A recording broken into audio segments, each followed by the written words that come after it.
இன்னைக்கு நம்ம என்ன பார்க்க போறோம் சொல்லி பார்த்தோம்னா, திருமாலின் மோகினி அவதாரத்தின் சிறப்பு என்ன அப்படிங்கிறத தான் பார்க்க போறோம். அந்த மோகினி அப்படிங்கிற அந்த வார்த்தையை கேட்ட உடனேயே நம்ம என்ன நினச்சிக்கிறோம், யாரையோ மயக்க வந்த ஒரு பெண் அப்படின்னு நினச்சிக்கிறோம் இல்லையா? மோகினின்னு சொன்னாலே மயக்க வந்தவள் அப்படிங்கிற மாதிரி நினச்சிக்கிறோம்.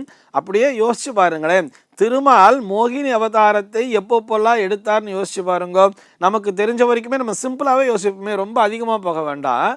அதாவது இந்த தேவர்களும் அசுரர்களும் ஒன்றாக இணைந்து பார்க்கடலை கடைந்து அந்த அமிர்தத்தை எடுத்தார்கள். அமிர்த குடமானது வந்துருச்சு. எனக்கு உனக்குன்னு சொல்லி சண்டை போட்டுக்கும் பொழுது அந்த இடத்திலே அந்த அமிர்தத்தினை பங்கிட்டு கொடுப்பதற்காக திருமால் மோகினி அவதாரம் எடுத்தார் அப்படின்னு சொல்லி ஒரு இடத்துல பார்க்குறோம்.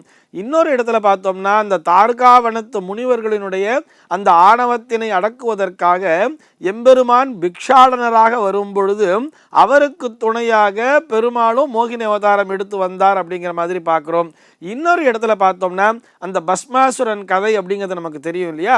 அந்த பஸ்மாசுரன் கதையிலே அந்த பரமேஸ்வரன் வந்து ஒரு வரத்தை கொடுத்துடுறார். அதாவது எவருடைய தலையிலே கை வைத்தாலும் அவர் எரிந்து போயிட வேண்டும் அப்படின்னு சொல்லி அந்த அசுரன் வரத்தை வாங்கிக்கிறான்.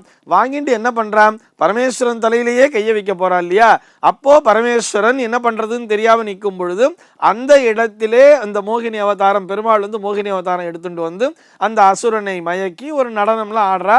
அந்த டான்ஸ் ஆடும் பொழுது இவனும் சேர்ந்து ஆடுறான். அந்த அசுரனும் அந்த பாவனையில் பண்ணும் பொழுது மோகினி என்ன பண்ணுறான்னா தன்னுடைய தலையிலேயே கையை வச்சுக்கிறா. அதே மாதிரி அந்த அசுரனும் கையை வச்சுட்டு எரிஞ்சு போயிடுறா அப்படிங்கிற மாதிரிலாம் நம்ம கதையெல்லாம் பார்த்துருக்கோம் இல்லையா?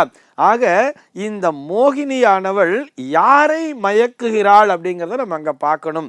இந்த பஸ்மாசுரன் கதை எடுத்துட்டா கூட அந்த அசுரனைத்தான் மோகினி மயக்குகிறாள். இது ஒரு விஷயம். அப்படியே இந்த தேவர்கள் அசுரர்களுக்கு அந்த அமிர்தத்தை பகிர்ந்து கொடுக்கிறாள் இல்லையா?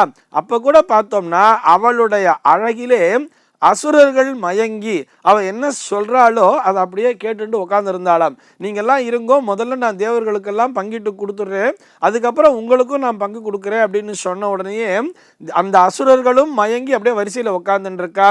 அப்படியே தேவர்கள் ஒவ்வொருத்தருக்கா இந்த மோகினி வந்து பங்கிட்டுட்டே வரா. அந்த நேரத்தில் தானே ஸ்வர்பானு அப்படிங்கிற ஒரு அசுரன் வந்து அவனுக்கு ஒரு சந்தேகம்ங்கிறது வர்றது. அவன் என்ன பண்ணுறான், இந்த தேவர்களுடைய வரிசையிலே வந்து உட்காந்துடுறான். உட்காந்துட்டு அவனும் அமிர்தத்தை வாங்கி சாப்பிட்டுடுறா. சூரிய சந்திரன் காட்டி கொடுத்துட்றா.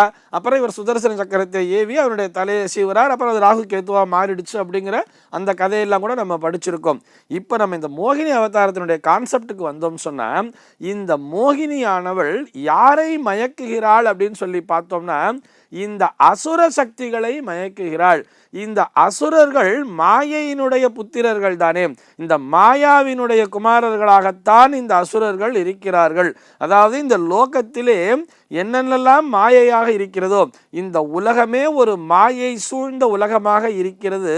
இந்த மாயைக்குள் சிக்கித்தானே நாம் அனைவரும் தவித்து கொண்டிருக்கிறோம். மாயை அப்படின்னு சொன்னாலே நமக்கு அந்த புலன்கள் ஞாபகத்துக்கு வந்துடணும். மெய், வாய், கண், மூக்கு, செவின்னு சொல்றோம். இந்த ஐம்புலன்களும் இந்த மாயைக்கு மயங்கி ஆடிக்கொண்டிருக்கின்றன. இதனால தானே நம்ம அத்தனை அவசியம் பட்டு இருக்கோம். அந்த மாயையினுடைய புத்திரர்களையே கட்டுக்குள்ளே வைத்திருப்பதுதான் இந்த மோகினி அவதாரத்தினுடைய மகிமை. அப்போ நம்ம என்ன பண்ணணும், இன்னைக்கு சுவாமி வந்து அந்த நாச்சியார் திருக்கோலத்திலே அந்த மோகினி அவதாரத்திலே அந்த மோகினி ஸ்வரூபமாக சுவாமி காட்சி அளிக்கும் பொழுது நம்ம அருகில் இருக்கக்கூடிய அந்த பெருமாள் கோவிலுக்கு போய் இந்த மோகினி அவதாரத்தை தரிசனம் பண்றதன் மூலமாக நமக்கு என்ன நன்மை கிடைக்கும்னு சொன்னா, நமக்குள்ளே இருக்கக்கூடிய இந்த மாயை சக்திகள், அதாவது இந்த அசுர சக்திகள் அத்தனையும் கட்டுப்பாடோடு இருக்கும்.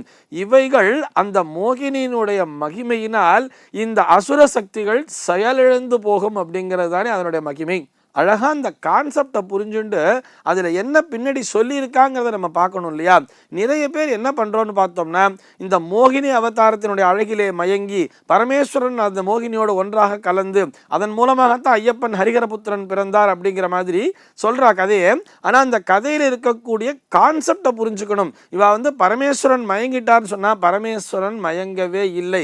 ஹரிஹரபுத்திரனுடைய கான்செப்ட் அப்படிங்கிறது இந்த லோகத்திலே அந்த சங்கர நாராயணர் தார்காவனத்தினுடைய அந்த இணைவினுடைய தத்துவத்தை குறிப்பது. அதுக்கு பின்னாடி இருக்கக்கூடிய அந்த தத்துவத்தை பார்க்க வேண்டும். ஈவன் அந்த தார்காவனத்து முனிவர்கள் அப்படின்னு சொல்றோம், அந்த முனிவர்களினுடைய ஆணவத்தை அடக்குவதற்காக அந்த முனிவர்கள்லாம் என்ன ஆறுதுன்னு பார்த்தோம்னா, ஒரு நேரத்திலே அவர்கள் தங்களுக்கு மிஞ்சிய சக்தியே கிடையாது, தங்களால் அந்த வேள்வியின் மூலமாக இந்த உலகத்திலேயே அடக்கிவிட முடியும் அப்படிங்கிற ஒரு ஆணவம்ங்கிறத வாழ்ந்து அதிகமாக போன உடனேயே பரமேஸ்வரன் என்ன பண்றான்னு பார்த்தோம்னா, அந்த பிக்ஷாடனருடைய வடிவெடுத்து கொண்டு வருகிறார் அந்த தாருகாவனத்திலே. அந்த பிக்ஷாடனருடைய அழகிலே மயங்கி அந்த தாருகாவனத்து முனிவர்களினுடைய பத்தினிகள் அத்தனை பேர் அவருக்கு பின்னாடியே போக ஆரம்பிச்சுட்டாளாம். அந்த நேரத்திலே மோகினி அவதாரம் எடுத்து பெருமாளும் அங்க வரும் பொழுது அந்த மோகினியினுடைய அழகிலே மயங்கி இந்த முனிவர்களும் அந்த மோகினிக்கு பின்னாடியே போக ஆரம்பிச்சாலாம். அதாவது இவர்களுடைய ஆணவம் என்பது அதிகமான நேரத்திலே அந்த மோகினிங்கிறத அவதாரம் எடுத்து இந்த முனிவர்களும் மோகினிக்கு பின்னாடி போன உடனே இவர்களால் அந்த வேள்வியிலே முழுமையான கவனத்தை செலுத்த முடியவில்லைன்னு சொல்றார். ஆக இந்த ஆணவம் உள்பட நமக்குள்ளே இருக்கக்கூடிய இந்த அசுர சக்திகளை அழிக்கக்கூடிய தன்மை என்பது இந்த மோகினி அவதாரத்திற்கு உண்டு. ஆக நாமும் என்ன செய்ய வேண்டும் என்று சொன்னால், அருகிலுள்ள பெருமாள் கோவிலுக்கு போய் இந்த மோகினி அவதாரம், அந்த மோகினி அலங்காரத்தோட சுவாமி வரார் இல்லையா, அந்த நேரத்தில் போய் நமஸ்காரம் பண்ணும் பொழுது எனக்குள்ளே இருக்கக்கூடிய இந்த ஆணவம் உள்பட என்னுடைய இந்த காம குரோத லோப மகமாச்சரியங்களை நீங்கள் தான் எனக்கு கட்டுக்குள்ளே வைத்திருக்க உதவி செய்ய வேண்டும் என்ற பிரார்த்தனையை முன்வைக்க வேண்டும்.